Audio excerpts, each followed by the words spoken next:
ईश्वर नजर आने लगता है। ये विश्वास का सब्जेक्ट है। मंत्र जाप मम दृढ़ विश्वासा और पंचम भजन सुवेद प्रकाशा।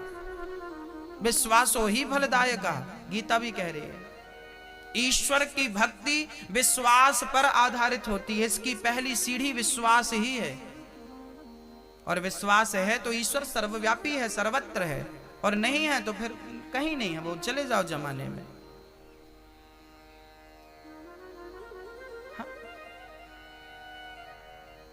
इसलिए मैं निवेदन करूंगा कि सबसे पहले तो उस राम नाम पर विश्वास रखिए, उस कृष्ण नाम पर यकीन रखिए। कई लोगों को भगवान पर भी संदेह होता है। ईश्वर, आज क्लियर कर दूं, ईश्वर श्रद्धा का विषय है, संदेह का विषय नहीं है। ईश्वर अतर्क है। रामचरितमानस में लिखा ईश्वर अतर्क है। उस अतर्क ईश्वर को तर्क से नहीं जाना जा सकता।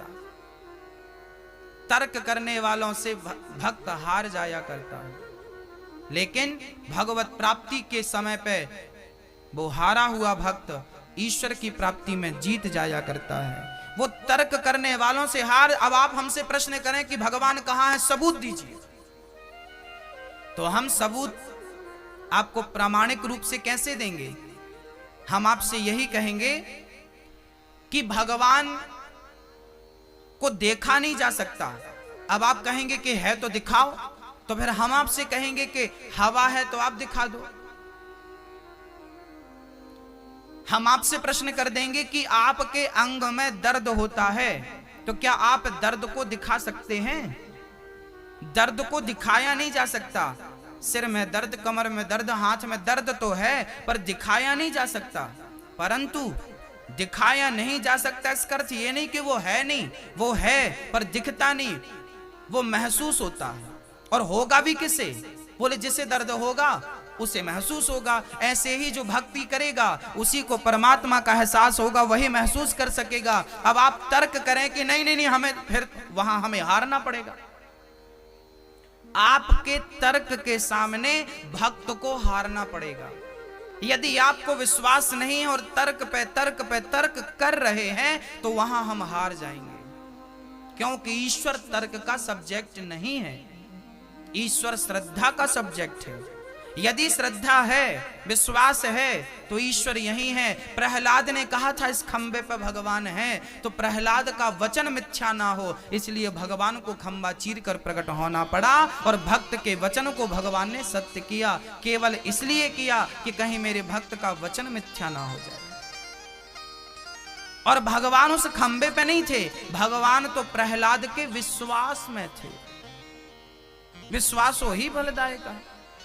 तो मेरी मां, भगवान की भक्ति विश्वास से की जाए। उस भक्ति में कोई तर्क, कुतर्क, अविश्वास ना हो। भरी सभा में द्रौपदी की लाज लूटनी चाहिए। विश्वास से हाथ उठाया कि पति भले ना आए, गुरु भले ना आए, पितामह भीष्म भले ना आए, पर मैं अपने कृष्ण को पुकारूंगी। तो विश्वास से पुकारा द्रौपदी ने कि जमाना भले ना सुने, पर मेरा दीनानाथ जरूर सुनेगा। और भक्त के विश्वास को मेरे कन्हैया ने टूटने नहीं दिया। यदि विश्वास है तो भगवान आएंगे। हाँ जी, जरूर आएंगे। केवल विश्वास रखिएगा। अपना विश्वास आखिरी वक्त तक टूटने मत दीजिएगा, है ना? कि मत हो न मन बावरे उदास, ये सांवरा जरूर आएगा। मन में रखना विश्वास, ये सांवरा जरूर आएगा। जो विश्वास रखते हैं उन्हें उसका फल मिलता है। इसलिए आइए विश्वास के संग गोविंद की प्रार्थना करते हैं।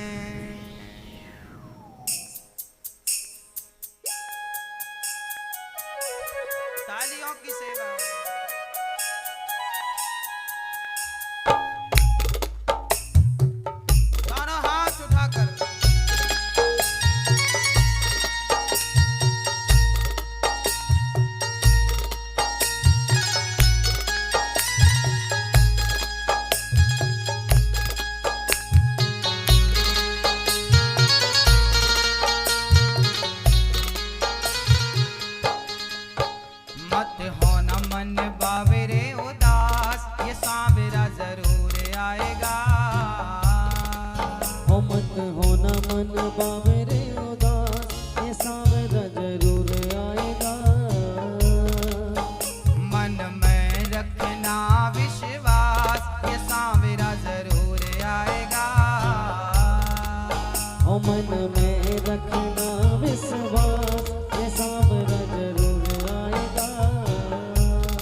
आएगा। ओ मत होना मन बावरे उदास, ये सावरा जरूर आएगा। प्रेम से ताली सेवा।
ऐसे अंधेरों में बन के प्रकाश, ये सांवरा जरूर आएगा।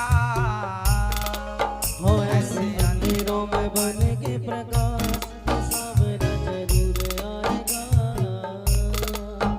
मत होना मन बावरे उदास, ये सांवरा जरूर आएगा।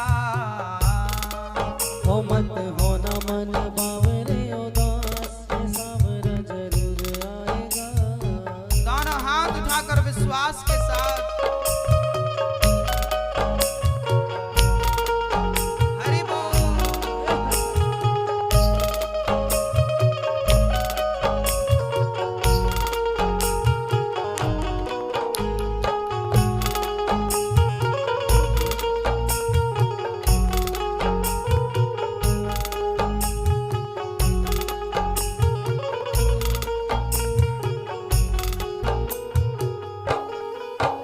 तेरी लाज नहीं जाने देगा इतना तू जानना, कसौटी पे डटे रहना, हार नहीं मानना। तेरी लाज नहीं जाने देगा इतना तू जानना, कसौटी पे डटे रहना, हार नहीं मानना। कन्हैया कहते हैं जीवन में जब दुख आए तो समझ लेना कि भगवान अपनी कसौटी में आपको कस के देख रहे हैं कि मेरा भक्त कच्चा है या पक्का हुआ। जीवन में जब दुख आए तो उदास मत होइएगा, निराश मत होइएगा, समझिएगा कि विधाता आपकी परीक्षा ले रहा है और इस परीक्षा में हमें पास होकर दिखाना है। घबराना नहीं, रोना नहीं, हिम्मत नहीं हारना। दोनों हाथ उठाइए और कहिए तेरी लाज नहीं जाने देगा इतना तू जानना, कसौटी पे डटे रहना, हार नहीं मानना। सच्चे प्रेमी नहीं, सच्चे प्रेमी नहीं होते हैं निराश, सच्चे प्रेमी नहीं होते हैं निराश, ये सांवरा जरूर आएगा। वो सच्चे प्रेमी नहीं होते हैं निराश, ये सांवरा जरूर आएगा। मत होना मन बावरे उदास, ये सांवरा जरूर आएगा। ओ मत होना मन बावरे उदास, ये सांवरा जरूर आएगा। मीरा पी गई थी विष प्याला इस विश्वास पे, पे सुदामा आया बस इसी आश पे।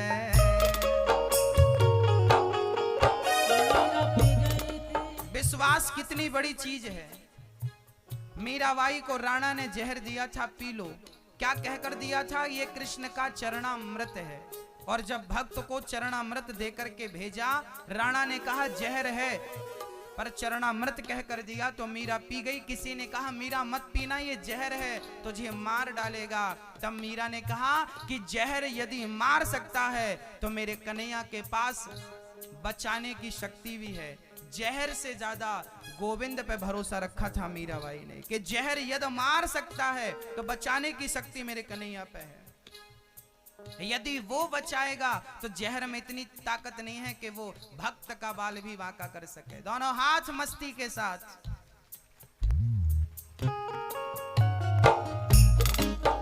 मीरा पी गई थी विष प्याला इसी विश्वास पे, दर पे सुदामा आया बस इसी आश पे। मीरा पी गई थी विष प्याला इसी विश्वास पे, दर पे सुदामा आया बस इसी आस पे। है अनिरुद्ध को विश्वास, ओ है अनिरुद्ध को विश्वास, ये सांवरा जरूर आएगा। है अनिरुद्ध को विश्वास, ये सांवरा जरूर आएगा। मत होना मन बावरे उदास, ये सांवरा जरूर आएगा। ओ मन में रखना विश्वास, ये सांवरा जरूर आएगा। मन में रखना विश्वास, ये सांवरा जरूर आएगा। मत होना मन बावरे उदास, ये सांवरा जरूर आएगा।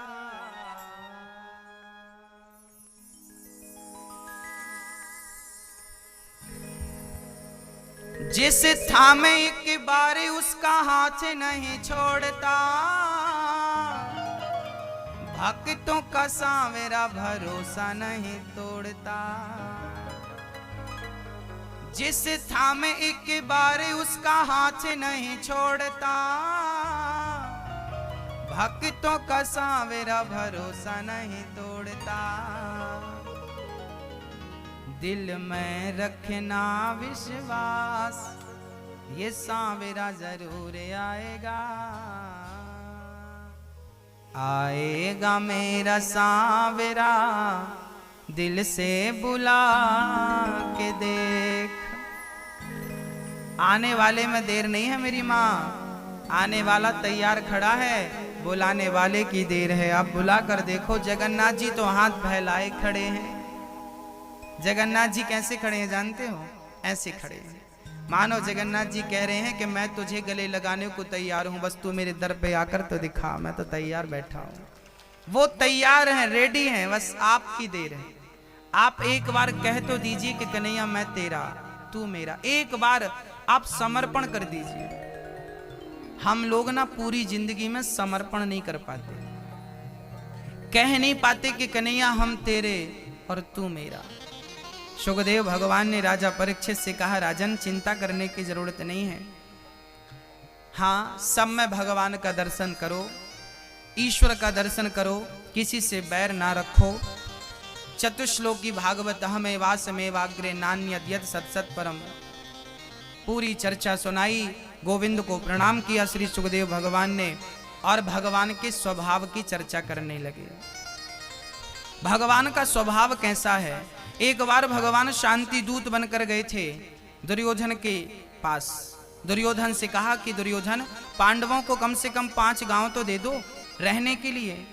दुर्योधन बोला, कन्हैया 5 गांव क्या, मैं सुई की नोक बराबर जगह भी देने को तैयार नहीं हूं। नहीं दिया दुष्ट ने, भगवान पर टूट पड़ा, उलझ गया। पितामह ने समझाया, बाद में भगवान को मनाने लगा, कन्हैया मेरी माँ ने आपके लिए 56 भोग बनाए हैं, ग्रहण कर लीजिए,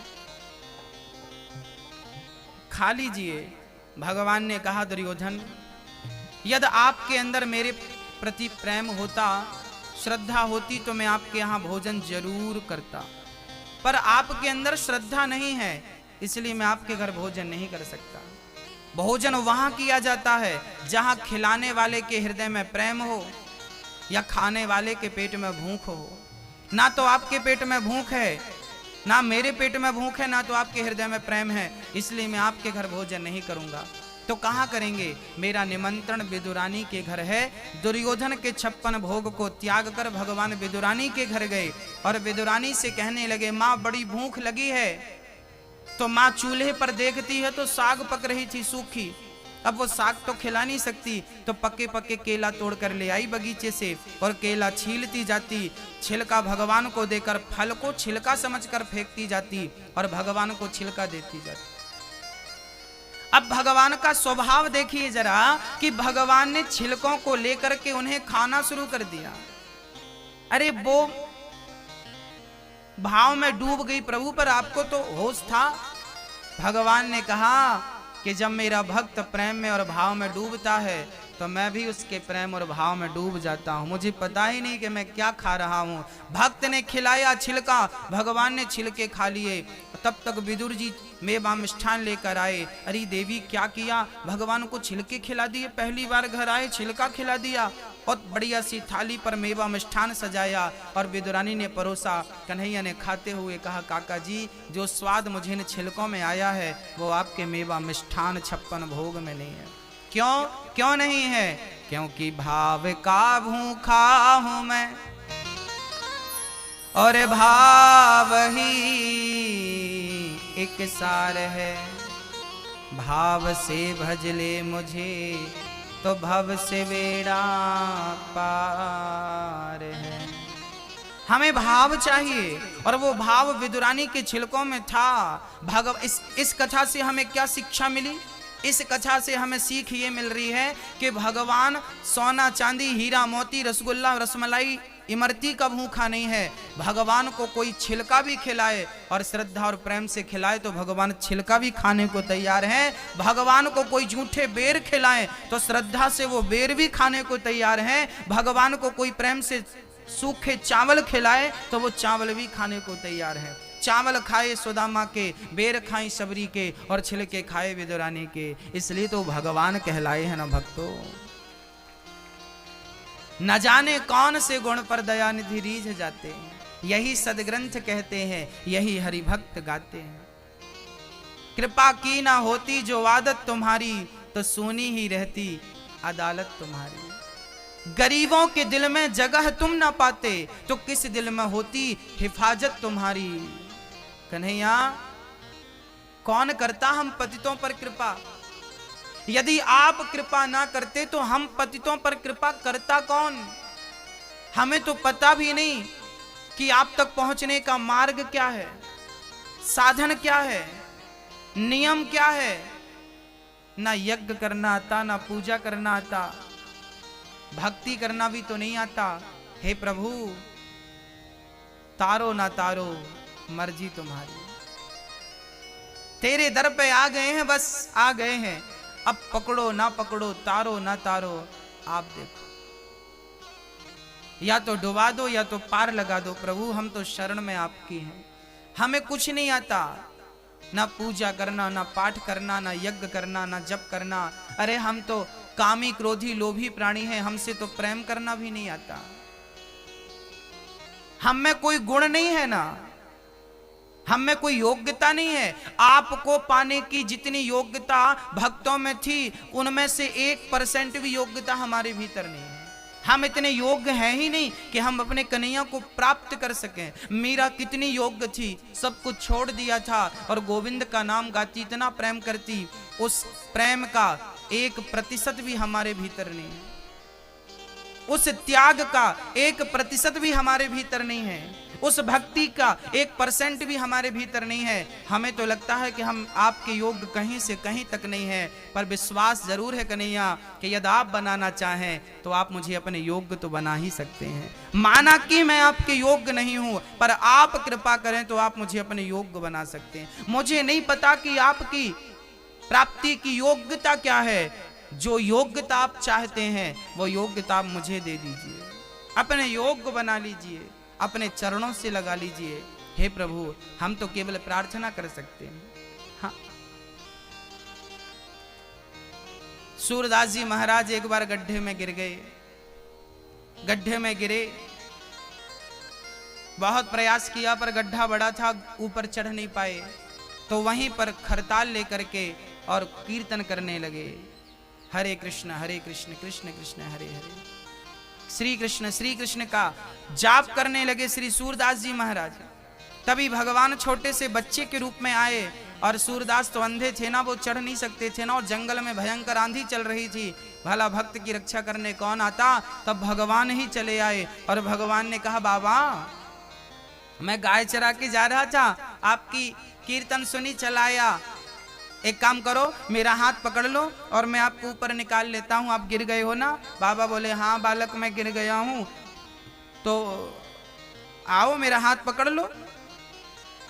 सूरदास जी ने कहा, बेटा मुझे नहीं पता कि तेरा हाथ कहाँ है, क्योंकि मैं तो अंधा हूं ना। मुझे नहीं पता कि तेरा हाथ किस दिशा में है, कहाँ है, पर तुझे तो पता है ना कि मेरा हाथ कहाँ है। मैं तेरा हाथ क्या पकड़ूंगा, तू ही पकड़ ले मेरा हाथ। बस भक्तों, मैं ही वो अंधा हूं और मैं ही वो संसार के कुएं में गिरा हुआ प्राणी हूं, और मैं भला भगवान को कहां ढूंढता फिरूंगा। मुझे क्या पता कि उनका हाथ कहां है, पर उन्हें तो पता है ना कि मेरा हाथ कहां है। कन्हैया, मेरे अंदर आपको पकड़ने की क्षमता नहीं है, सच कहता हूं। यदि आप पकड़ोगे तो ही पार लगूंगा, नहीं डूब जाऊंगा। कृपा करोगे तो पार लगूंगा, नहीं काबिलियत नहीं, योग्य नहीं हूं मैं, अयोग्य हूं। अब कबीर सूरदास जी का हाथ पकड़ा, भगवान ने ऊपर लाकर खड़ा कर दिया।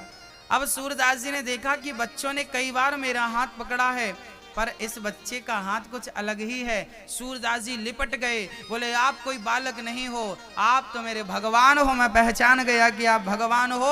और जब बालक, देखिए भगवान आपके आसपास हैं, अब पहचानना आपको ही पड़ेगा, पहचानना आपको ही पड़ेगा। हाथ पकड़ लिया सूरदास जी ने, लिपट गए उनके चरणों से। तब बालक भगवान के रूप में आ गए। सूरदास जी को हृदय से लगाया, मेरे कन्हैया ने तुमने पहचान लिया।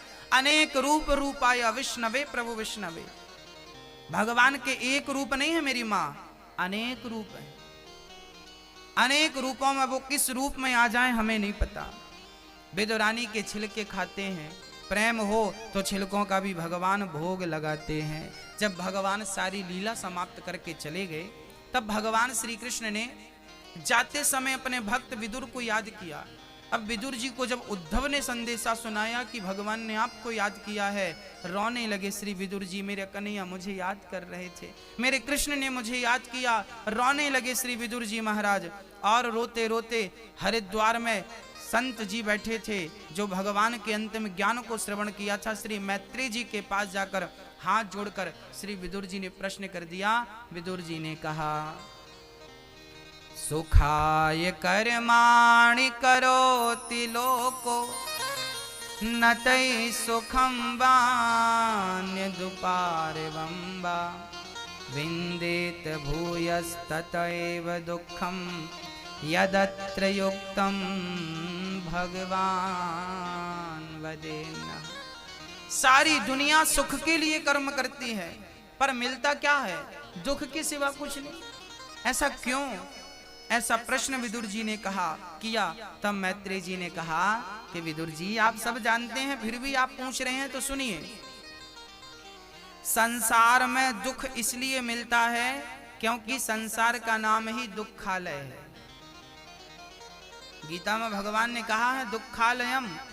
संसार का पुस्तकालय में जाएंगे पुस्तक मिलेगी, औषधालय में जाएंगे औषधि मिलेगी, भोजनालय में जाएंगे भोजन मिलेगा, तो दुखालय में आएंगे तो क्या मिलेगा? दुख ही मिलेगा। ये संसार का नाम ही दुखालय है मेरी माँ। यहाँ दुख के सिवा जीवन में कुछ नहीं मिलता। जब आपकी शादी नहीं हुई ना, लगता है शादी हो जाएगी तो बड़ा आनंद आएगा, बड़ी खुशी मिलेगी, बड़ा सुख मिलेगा। शादी हो गई, मिला सुख नहीं महाराज, जिम्मेदारी बढ़ गई। 4 साल हो गए शादी के, महाराज सुख मिला, महाराज बेटा मिल जाए तो सुख मिलेगा। अब बेटा मिल गया, अब सुखी हो महाराज, पढ़ता लिखता नहीं, नालायक है। अच्छा पढ़ लिख जाए, खड़ा हो जाए पांव पर तो सुखी हो जाएंगे। खड़ा हो गया महाराज, नौकरी नहीं मिल रही, मिल गई, अब सुखी हो महाराज। अच्छी सी बहू नहीं मिल रही है, छोरा को मिल गई, अब सुखी हो महाराज।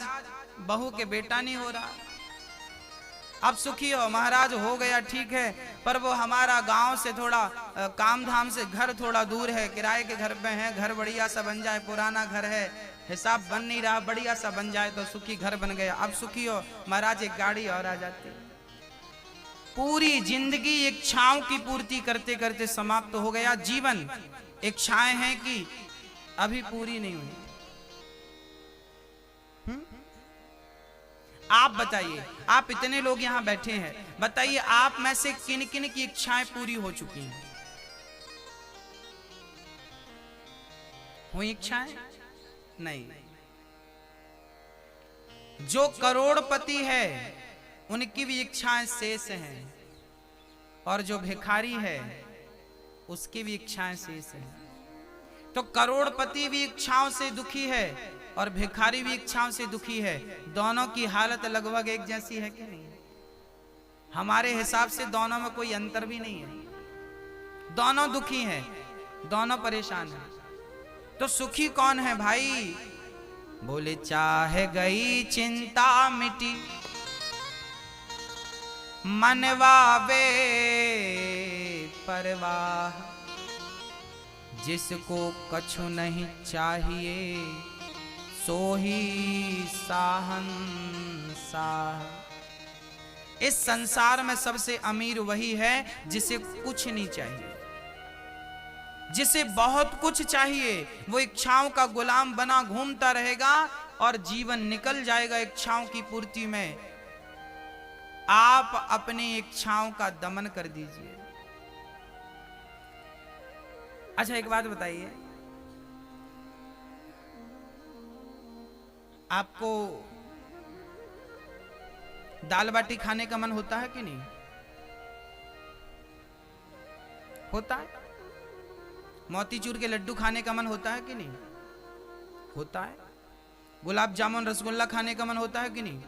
होता है। आपको जलेबी खाने का मन होता है कि नहीं? होता है। अच्छा अब बताइए, आप में से किसी को आज तक लिट्टी और चोखा खाने का मन हुआ? लिट्टी और चोखा खाने का मन हुआ? नहीं। आप में से बहुत सारे लोग जानते ही नहीं होंगे लिट्टी चोखा क्या है।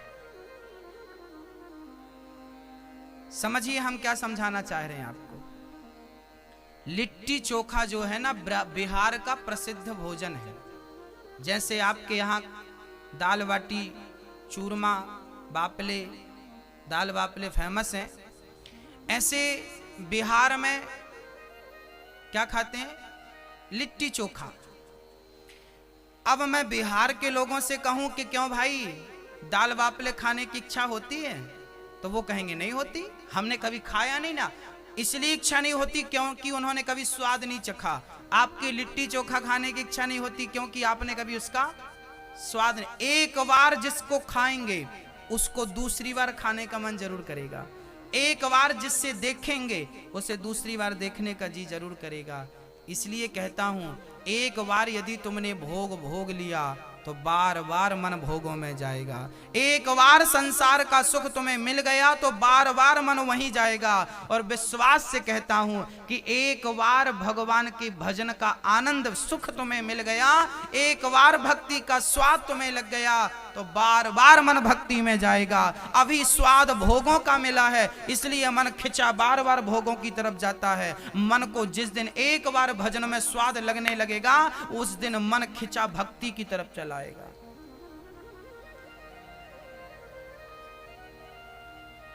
स्वाद लगने की देर है, स्वाद नहीं लगा अभी तक। भक्ति क्या होती है, प्रेम क्या होता है, पता ही नहीं। इसलिए कहता हूं, इच्छाओं की पूर्ति करते करते मर जाएंगे आप, इच्छाएं पूरी नहीं होंगी। आज और रसगुल्ला खा लेते हैं, कल से छोड़ देंगे,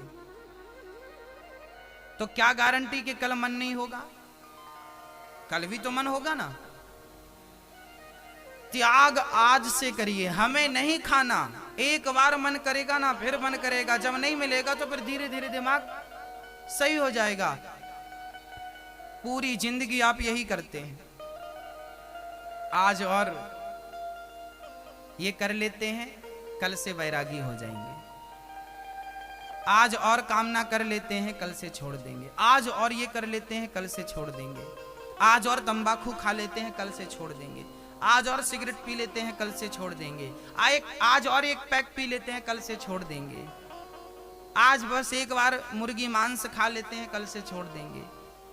वो कौन सा कल है बताओ तो सही, कौन सा कल है? काल करे सो आज कर, आज करे सो अब, पल में प्रलय होएगी फिर बहुरी करेगा कब। अभी करो जो करना है, जो करना है जल्द कर, क्यों बैठा है मौन, पल में प्रलय होएगी फिर पल की जाने कौन। कल के भरोसे मत रहना भक्तों, आज ही अच्छा बन करके अपने मन को अच्छी जगह लगा दो। कल का इंतजार ना करना, कल होता है नहीं इसका भी भरोसा नहीं है। सुख की कामना करना ही पागलपन है। हमें सुख की कामना नहीं करना चाहिए, सुख की इच्छा नहीं करना चाहिए। हमें तो केवल ईश्वर को पाने की इच्छा करना चाहिए। कन्हैया तुम्हें एक नजर देखना है बस।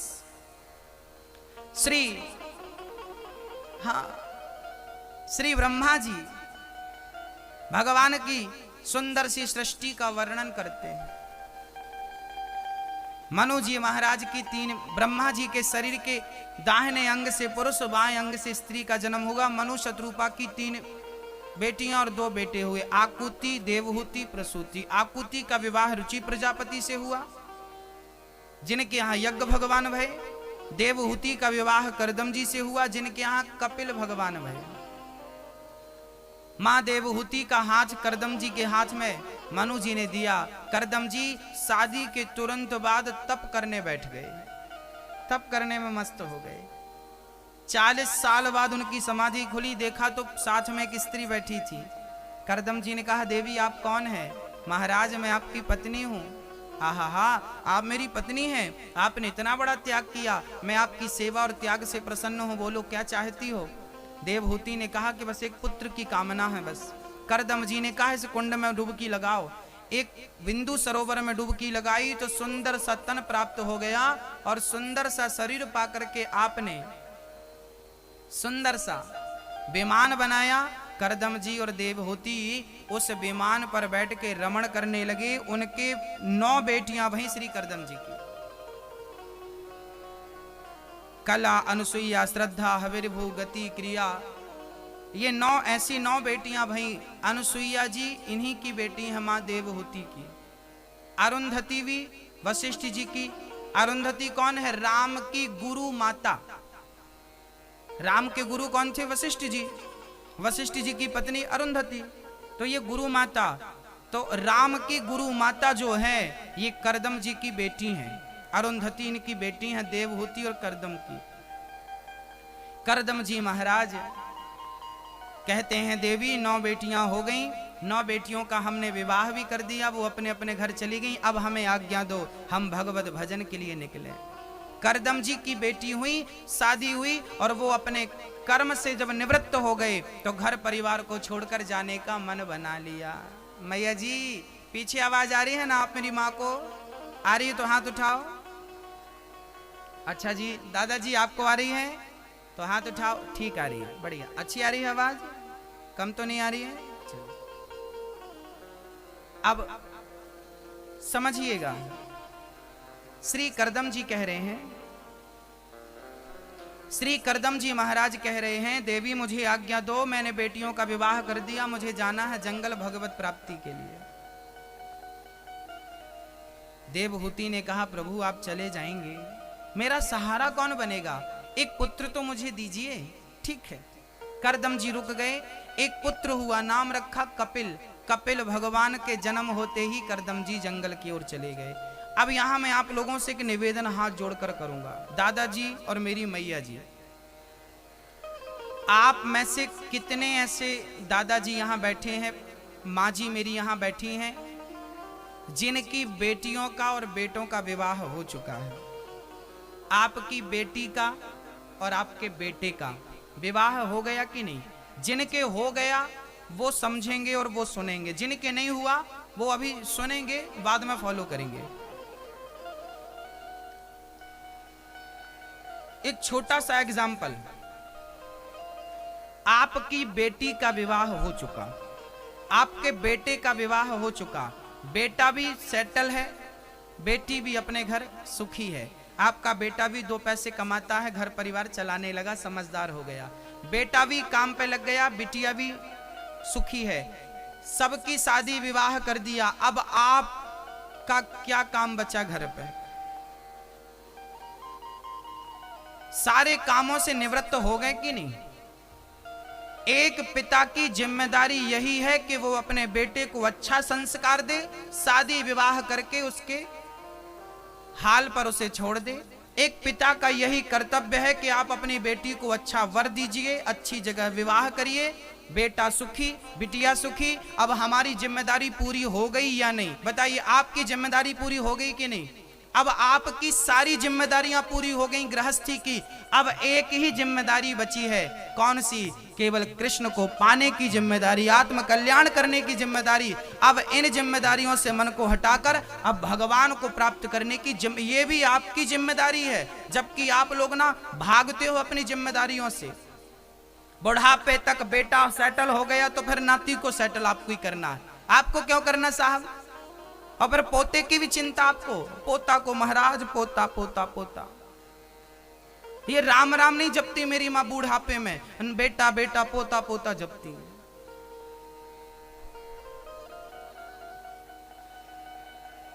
हटाओ मन को अपने। आपकी जिम्मेदारी अब एक ही जिम्मेदारी शेष रही है, केवल कन्हैया को प्राप्त करना। जाओ 1 महीना जगन्नाथ जी में रहो, बुढ़ापे में दोनों पति पत्नी जाओ, बुढ़ापे में बुढ़ा बुढ़ी और बढ़िया जगन्नाथ जी में 1 महीने रहो।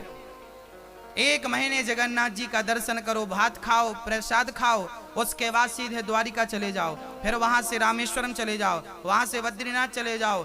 12 महीने में 1-2 महीना सुठालिया में रहो अपने गांव घर में, बाकी 10 महीने गोविंद की शरण में, गोविंद के चरण में रहो। बुढ़ापा आनंद से गुजरेगा। घर पे रहोगे ना तो वो इज्जत नहीं करेगा, और महीने 2 महीने के लिए घर पे आओगे तो बहू हलवा खिलाएगी बादाम का, और घर पे ही पड़े रहोगे तो कहेगी घर पे ही पड़ी रहती है बुढ़िया, कहीं जाती तो है नहीं, मरती भी नहीं है।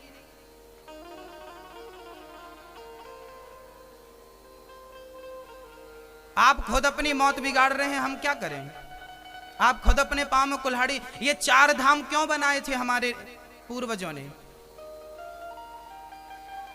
4 धाम इसलिए बनाए थे कि आप बुढ़ापे में 1-1 महीने यहां गुजारें, पर आपकी जिंदगी गुजर गई, एक बार भी मन नहीं हुआ कि जगन्नाथ जी का दर्शन करें। हमें जो गए हैं जगन्नाथ जी मैं उनको प्रणाम करता हूं, और जो नहीं गए मैं उनसे निवेदन करूंगा कि अपने बुढ़ापे में मरने के पहले एक बार जगन्नाथ जी का दर्शन जरूर करिएगा।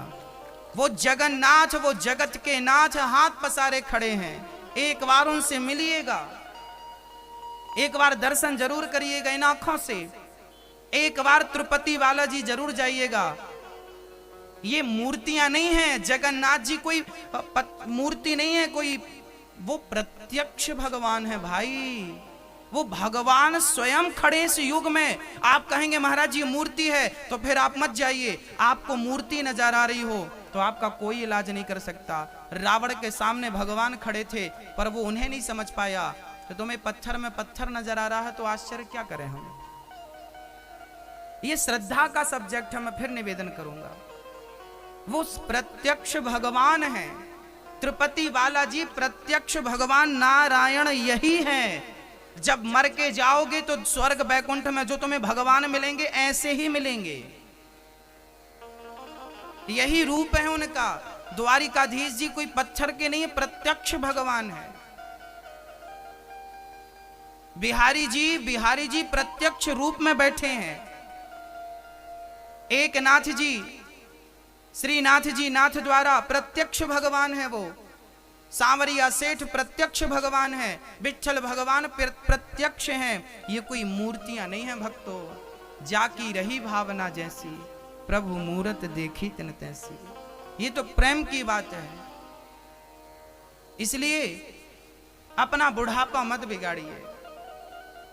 हाँ, और जाइए गोविंद की शरण में, जाइए भगवान का दर्शन करने।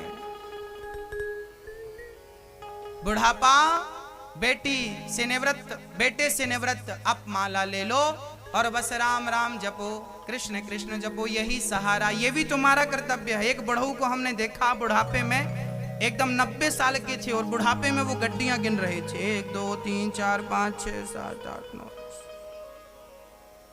क्या ये उम्र पैसे गिनने की है? बताइए। अरे बच्चों को दो, हिसाब किताब कर तो लिया, जवानी भर यही तो किया है, खूब गड्डियां गिनी हैं, खूब हिसाब किताब। अब बुढ़ापा आ गया, अब तो मन को हटा लो, अब तो कल्याण कर लो अपना। बच्चों को दो काम धाम, ठीक है, अभी छोटे हैं तो ठीक है, टिके रहो, बड़े हो जाएं, सौंपो और आप निवृत्त हो जाओ। मान मेरा कहना नहीं तो पछताएगा, ये मिट्टी का खिलौना मिट्टी में मिल जाएगा। मान मेरा कहना, मान मेरा कहना नहीं तो पछताएगा, मान मेरा कहना नहीं तो पछताएगा। मिट्टी का खिलौना मिट्टी में मिल जाएगा। मान मेरा कहना नहीं तो पछताएगा, मिट्टी का खिलौना मिट्टी में मिल जाएगा। हाजी मान मेरा कहना नहीं तो पछताएगा, मिट्टी का खिलौना मिट्टी में मिल जाएगा। मान मेरा कहना नहीं तो पछताएगा, मिट्टी का खिलौना मिट्टी में मिल जाएगा। बेटा बेटा क्या करता है, ओ बेटा बेटा क्या करता है। जरा सुनिएगा, जरा बैठ जाइए और प्रेम से सुनिए, केवल सुनना है। आप कहते हैं ये मेरा बेटा है, बेटा बेटा क्या करता है, बेटा बेटा क्या करता है। बेटा तेरा एक दिन पड़ोसी बन जाएगा, बेटा तेरा एक दिन पड़ोसी बन जाएगा। मिट्टी का खिलौना मिट्टी में मिल जाएगा। मान मेरा कहना नहीं तो पछताएगा, मिट्टी का खिलौना मिट्टी में मिल जाएगा। दोनों हाथ उठा के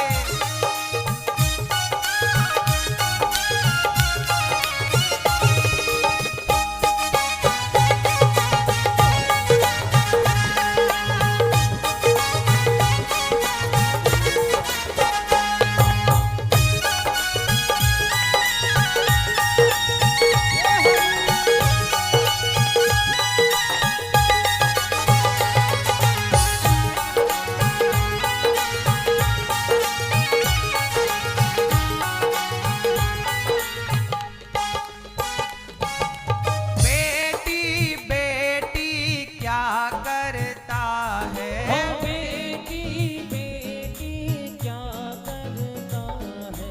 आप कहते हैं ना मेरा बेटा साथ देगा, पड़ोसी बन जाएगा, कोई पूछने नहीं आएगा, जिंदा हो मर गए। तो कई लोग कहती नहीं नहीं हमारी बेटी तो है, ये बेटी है किस काम की, ये भी सुन लो। बेटी बेटी क्या करता है, बेटी बेटी क्या करता है। बेटी को तो एक दिन जमाई ले जाएगा, बेटी को तो एक दिन जमाई ले जाएगा। मिट्टी का खिलौना मिट्टी में मिल जाएगा। मान मेरा कहना नहीं तो पछताएगा, मिट्टी का खिलौना मिट्टी में मिल जाएगा।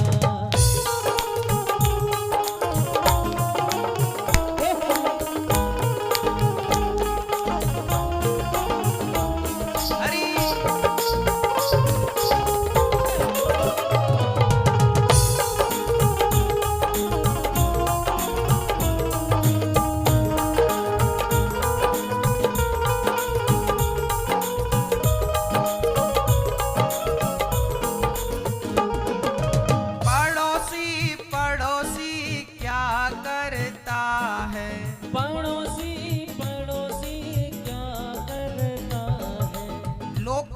महाराज जी हमारे पड़ोसी बढ़िया है। ये पड़ोसी भी कब तक साथ निभाएंगे, जरा सुनिएगा। पड़ोसी पड़ोसी क्या करता है, पड़ोसी पड़ोसी क्या करता है, पड़ोसी तो एक दिन जला के चला आएगा, पड़ोसी तो एक दिन जला के चला आएगा। मिट्टी का खिलौना मिट्टी में मिल जाएगा। मेरा कहना नहीं तो बच जाएगा, मिट्टी का खिलौना मिट्टी में मिल जाएगा। धन दौलत तेरे कोठी बंगले, धन दौलत तेरे कोठी बंगले। अब आप कहें महाराज हमारे पास दौलत बहुत है, तो ये दौलत कब तक साथ निभाएगी, जरा सुनिएगा। धन दौलत तेरे कोठी बंगले, धन दौलत तेरे कोठी बंगले। इनसे ममता छोड़ दे पगले, इनसे ममता छोड़ दे पगले। सब कुछ तेरा यहीं पे रह जाएगा, सब कुछ तेरा यहीं पे रह जाएगा। मिट्टी का खिलौना मिट्टी में मिल जाएगा। मेरा कहना नहीं तो बच जाएगा, मिट्टी का खिलौना मिट्टी में मिल जाएगा। मान मेरा कहना नहीं तो पछताएगा, मिट्टी का खिलौना मिट्टी में मिल जाएगा।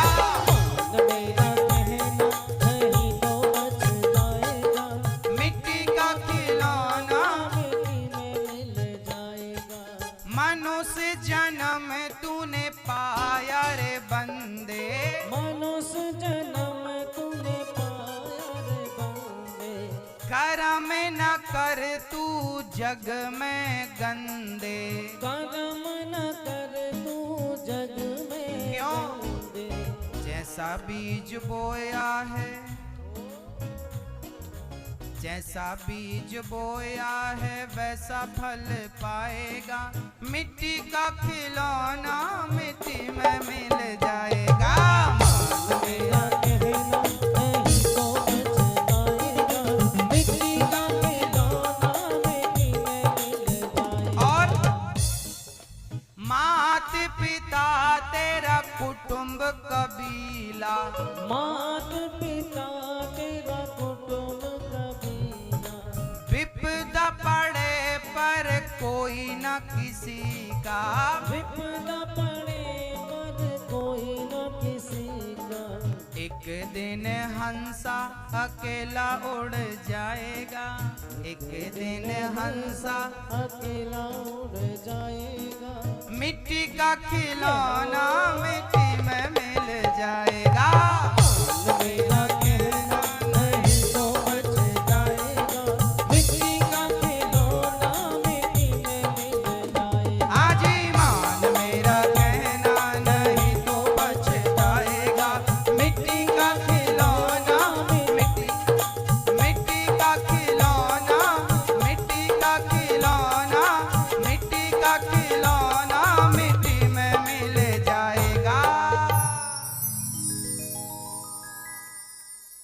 मान मेरा कहना नहीं तो पछताएगा, ये मिट्टी का खिलौना मिट्टी में मिल जाएगा।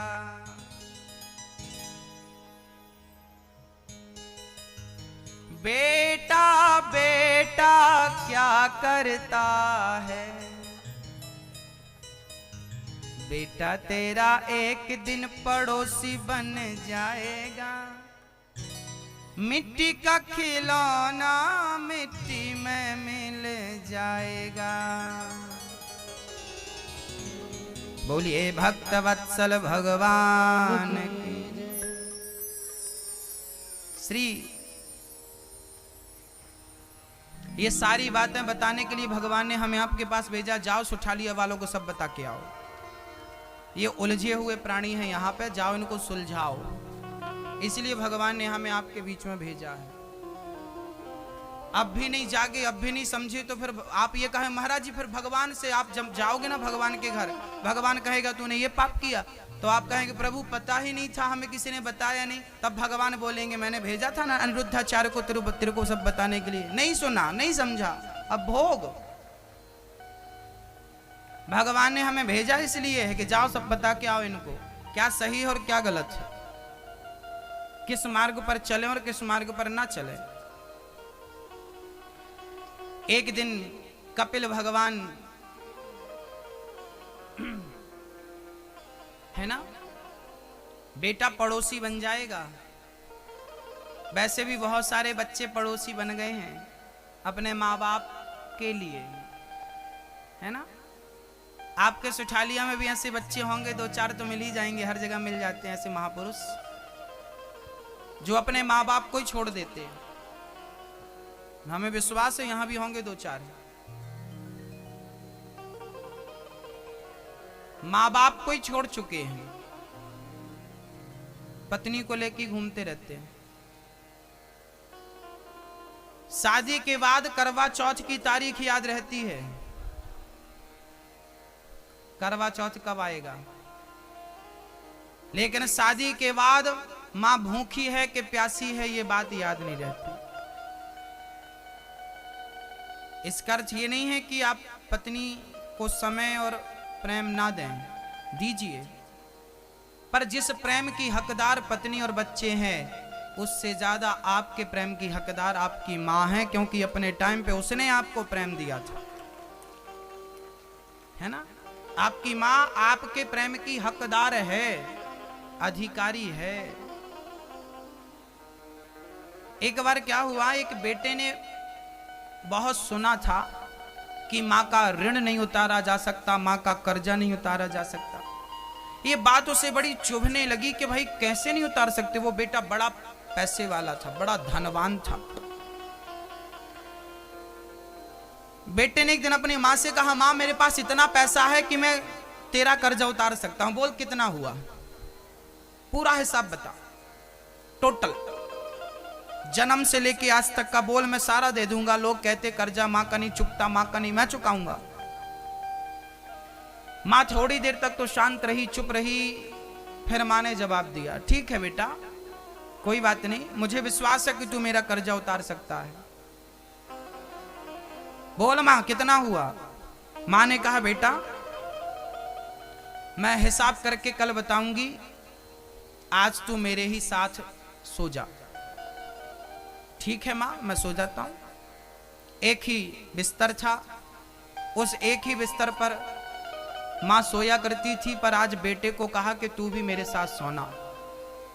बेटे को लगा कोई बात नहीं, मां के साथ सोने में यदि कर्जा उतर रहा है तो सस्ता है, ठीक है सो जाता हूं मां। मां के साथ बेटा सो गया। जब बच्चा गहरी नींद में चला गया तो मां ने आवाज लगाई बेटा बेटा। क्या है मां। बेटा बड़ी प्यास लगी है, जरा गिलास पर पानी ला दे। अभी लाता। गया बढ़िया पानी लेके आया, मां ने पिया, आधी गिलास पानी पिया, आधी गिलास बिस्तर पे रखा, ठोकर लगी, वो बिस्तर पे पानी गिर गया। आधी गिलास पिया, आधी गिलास बिस्तर पे गिर गया।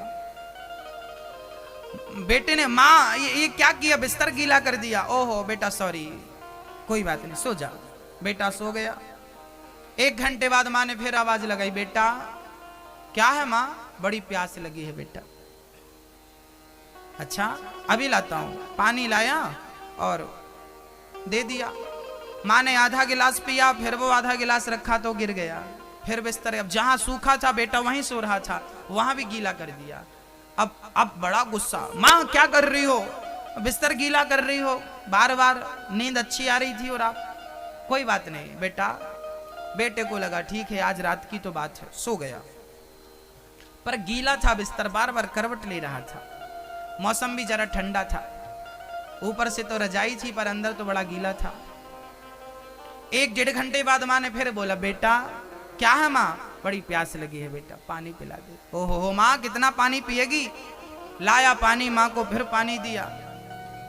अब की बार मां ने पानी पिया और फिर गिरा दिया। अब तो आग बबूला, मां पूरा बिस्तर तूने गीला, अब सौंग कहां मैं। चिल्लाने लगा, मां की ओर बढ़ने लगा, लाल लाल आंखें करके मां की तरफ दौड़ने लगा। मां ने कहा बेटा एक ही रात में तू परेशान हो गया, एक ही रात में तू इतना दुखी हो गया।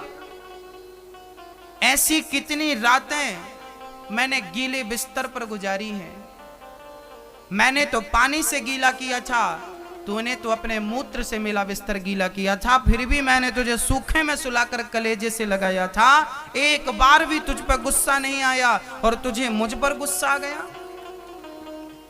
एक रात का हिसाब नहीं चुका पाया बेटा, तो इतनी सारी रातों का हिसाब तू कैसे चुका पाएगा। तेरे पास इतनी दौलत कहां है कि तू अपनी मां का कर्जा चुका सके। याद रखना भक्तों, अपना शीश काट के चढ़ा दोगे ना मां के चरणों में, तो मां के कर्जे से आपको मुक्ति नहीं मिलेगी। आजकल की मम्मियों को तो बच्चे पालने में दिक्कत नहीं होती, क्योंकि आजकल तो बिस्तर भी बड़े होते हैं और बच्चों को पहनाने के डायपर भी होते हैं।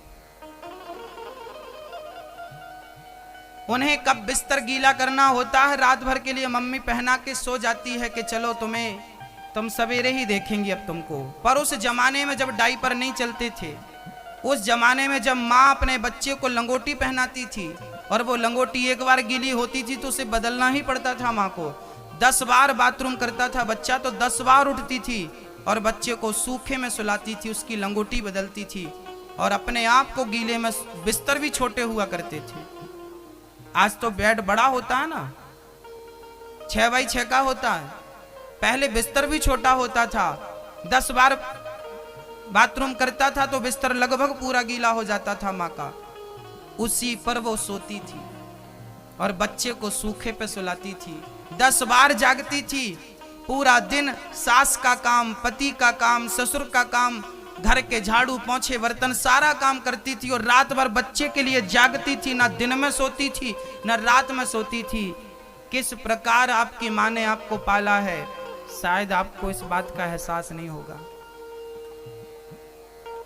उस माँ को जब आप आंख दिखाते हैं ना, तूने क्या किया मेरे लिए, तो ये कहने के पहले आप मर जाते तो अच्छा था। हाँ, क्या किया तूने मेरे लिए? अरे राम राम, क्या नहीं किया ये तो बता, क्या नहीं किया? सब कुछ तो किया। अपना पेट फड़वाया है किसके लिए? तेरे लिए। तेरे मुंह इस दुनिया में केवल एक मां का दर्द ही ऐसा दर्द है कि डॉक्टर उसका पेट फाड़ता है। जब पेट फाड़ता है तब तक मां होश में रहती है, पेट फटता हुआ देखती है अपना, और डॉक्टर धीरे से कह देता है कि तेरे बेटा हुआ है, तो पेट फटा है, उसका सारा दर्द भूलकर मुस्कुराने लगती है कि मेरा बेटा मेरी छाती से लगा हुआ। सारा दुख भूल जाती है अपने बेटे के लिए। आपको कांटा लग जाए तो रो रो के घर भर देते हो, वो पेट फाड़ कर खड़ी पड़ी है बिस्तर पे और तुम्हें छाती से डॉक्टर बच्चे को माँ के पेट से निकालता है, हिलाता डुलाता है और माँ की छाती पे ले जाके पाड़ देता है। तुम्हें अपनी छाती पे पड़ा हुआ देखकर वो इतना खुश होती है कि सारा दुख दर्द 9 महीने जो कष्ट उठाया था, प्रसव की पीड़ा का कष्ट तुम क्या जानो। यहाँ जितने पुरुष बैठे, तुम्हें एक ट्रेन में 2 बच्चे खेल रहे थे, 2-3 बच्चे खेल रहे थे, तभी एक बच्चे ने धोखे से मारा तो दूसरे बच्चे को जोर से चोट लग गई। पास में एक बूढ़ी अम्मा बैठी थी, दौड़ कर आई, बेटे का हाथ पकड़ा, बेटा तुझे कहीं चोट तो नहीं लगी? उस नौजवान बच्चे ने कहा, माँ हम मर्द हैं और मर्द को कभी दर्द नहीं होता, हमें छोटी मोटी चोटें नहीं लगती। तब उस बूढ़ी माँ ने जवाब दिया, बेटा तुम मर्द हो पर तुम जैसे मर्दों को पैदा करने में हम माओ को बड़ा दर्द होता है। तुम्हें भले दर्द ना होता हो पर तुम मर्दों को पैदा करने में उस माँ को बड़ा दर्द हुआ था। उस माँ ने दर्द सहा है तब तुम मर्द बने हो, और मर्द होकर भी उसका दर्द नहीं समझ पाए तो धिक्कार है ऐसे पुत्रों पर। उस माँ की ममता को नहीं समझ पाए, उस माँ के प्रेम को नहीं समझ पाए। अरे तुमसे चाहती, तुम्हारी धन दौलत थोड़ी मांगती है, 2 रोटी मांगती है, गिलास भर पानी मांगती है, वो भी महंगा पड़ रहा है तुम्हें। किस लिए पैदा हुए हो? अपनी मां का दुख दूर नहीं कर पाए, कौन उम्मीद करेगा तुमसे? किसका दुख दूर करोगे तुम? क्या करोगी इतनी दौलत कमाकर? मां के काम तो आई नहीं। भर लो तिजोरियां, हिसाब दे ना पाओगे जब मेरा कन्हैया हिसाब मांगेगा। हाँ, गिड़गिड़ाओगे, रोओगे। कहते हैं किस्मत वाले को मां मिलती है। यहां जिनकी मां जिंदा है वो अमीर है, जिनकी मां मर गई है ना, उन्हें याद आती है कि मेरी मां ऐसी थी, ऐसी। इस संसार में हर चीज पैसों से मिलती है, मां पैसों से नहीं मिलती मेरे भाई।